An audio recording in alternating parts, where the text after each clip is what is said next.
Assalamualaikum anak-anak, selamat pagi. Bagaimana kabarnya hari ini? Semoga sehat dan bahagia selalu ya.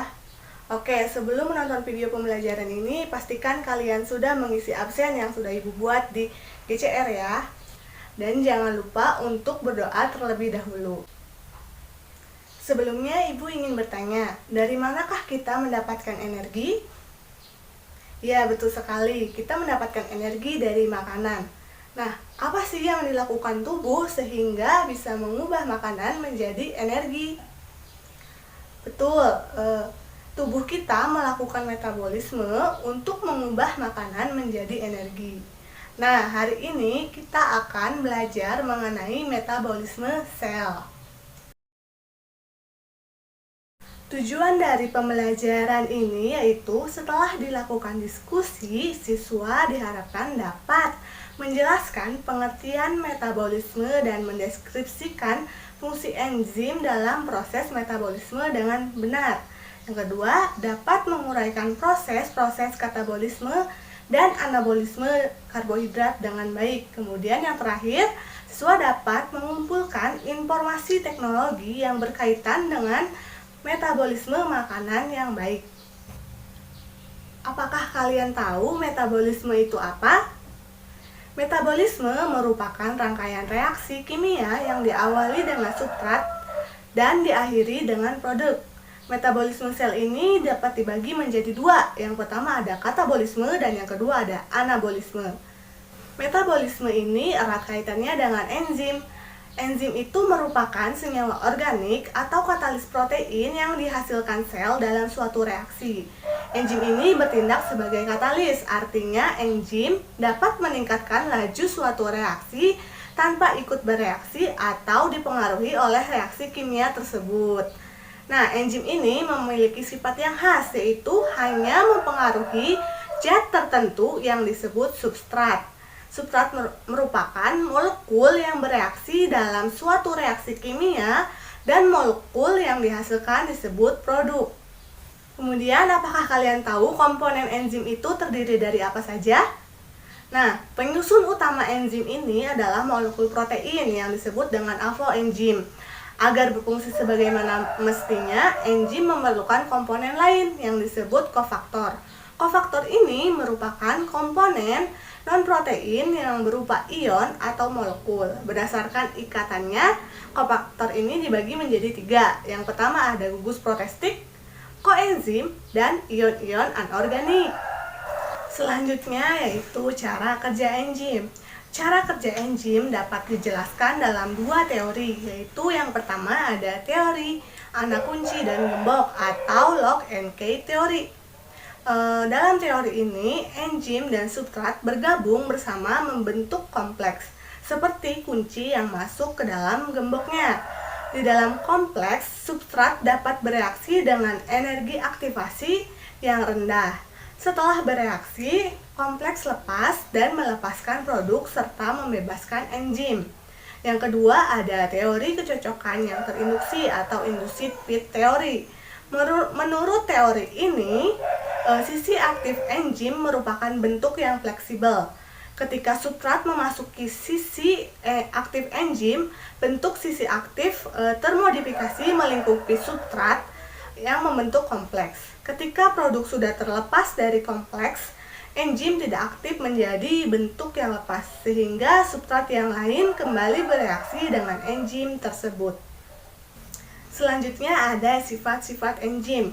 Yang pertama, enzim ini hanya mengubah kecepatan reaksi. Yang kedua, enzim bekerja secara spesifik. Yang ketiga, enzim ini merupakan protein. Yang keempat, enzim diperlukan dalam jumlah yang sedikit. Yang kelima, enzim ini bekerja secara bolak-balik. Dan enzim dipengaruhi oleh faktor lingkungan.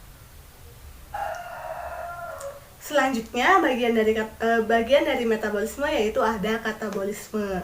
Apakah kalian tahu apa itu katabolisme? Katabolisme ini merupakan reaksi penguraian senyawa kompleks menjadi senyawa yang lebih sederhana dengan bantuan enzim. Penguraian senyawa ini menghasilkan atau melepaskan energi berupa ATP.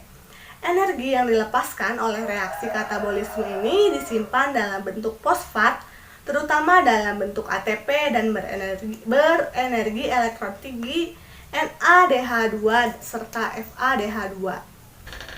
Contoh katabolisme ini yaitu respirasi. Respirasi ini dapat dibagi menjadi dua, yaitu respirasi aerob dan respirasi anaerob. Respirasi aerob ini merupakan peristiwa pembakaran zat makanan menggunakan oksigen dari pernapasan untuk menghasilkan energi dalam bentuk ATP. Respirasi aerob ini dapat dibedakan menjadi 3 tahap. Yang pertama ada glikolisis, yang kedua ada siklus Krebs, dan yang ketiga ada transport elektron. Nah, hari ini kita akan membahas mengenai proses dari glikolisis. Bagaimana sih proses glikolisis itu? Yuk simak video ini. Glikolisis adalah peristiwa pengubahan molekul glukosa dari 6 atom C menjadi 2 molekul yang lebih sederhana, yaitu asam pirufat dengan 3 atom C. Glikolisis ini terjadi di dalam sitoplasma sel. Glikolisis mengubah glukosa menjadi pirufat melalui 10 tahap reaksi enzimatik. Yuk kita simak tahap apa sajakah yang terdapat pada proses glikolisis ini. Tahap pertama dari glikolisis yaitu reaksi kinase menambahkan fosfat ke glukosa untuk membentuk glukosa 6-fosfat. Dapat dilihat pada video, ini merupakan proses dari kinase. Kemudian selanjutnya reaksi isomerase yang mengubah glukosa 6-fosfat menjadi fruktosa 6-fosfat dengan menata ulang ikatan kovalen. Kemudian kinase lain menghilangkan gugus fosfat dari ATP dan memberikannya ke fruktosa 6-fosfat untuk membentuk fruktosa 1,6 bifosfat. Pada tahap keempat dari glikolisis ini yaitu reaksi lisis yang memecah fruktosa 1,6 bifosfat dengan 6 karbon menjadi 2 gula, 3 karbon, gliseralhida 3 fosfat, dan dihidroksi asetat fosfat. Kemudian dihidroksi aseton fosfat diatur ulang oleh isomerase lain untuk membentuk gliseralhida 3 fosfat yang kedua. Pada tahap ini dalam glikolisis, glukosa telah dimetabolisme menjadi 2 gliseralhida 3 fosfat dan 2 ATP yang telah dikonsumsi. Kemudian pada tahap ke-6 dari glikolisis ini, kedua gliseraldehyda 3 fosfat dioksidasi menjadi 1,3-bifosfogliserat oleh dehidrogenase. Langkah ini menghasilkan 1 NADH untuk setiap gliseraldehyda 3 fosfat teroksidasi. Pada langkah ke-7, kinase mentransfer fosfat dari 1,3-bifosfogliserat ke ADP untuk membentuk ATP dan 3-fosfogliserat. Langkah ini reversibel meskipun ATP terbentuk.